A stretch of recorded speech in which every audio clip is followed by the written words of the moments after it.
Wife shattered our marriage by using my traumatic childhood memories against me in a fight over our son's homework. We've been married for 14 years. Together, we worked to build what I believed was a stable, lasting life. We have 2 kids, a son who's 12 and a daughter who just turned 11.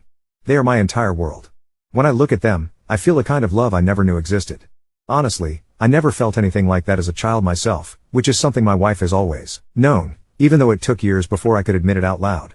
When we first got married, she noticed how I never talked about my parents or my childhood.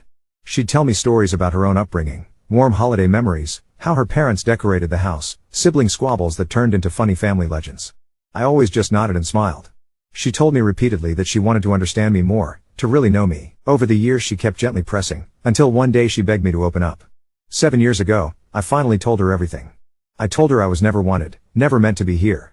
I was the 4th child, the result after 3 siblings, a failed contraception baby. An accident, as my parents called me. They reminded me of that constantly. It wasn't subtle. It wasn't hidden.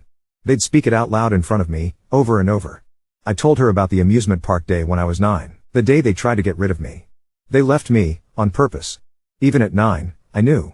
They must have thought I'd panic, wander off, maybe just disappear. What they didn't expect was that I'd memorize the road home. When I turned up hours later, they acted as if it had just been a mistake, a lost child in a crowd. But I knew.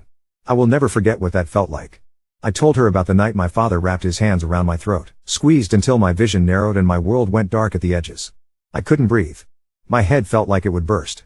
To this day, I have no idea why he let go. Maybe my mother walked in, maybe something inside him pulled back, but somehow, I lived. Just barely. I told her about the food.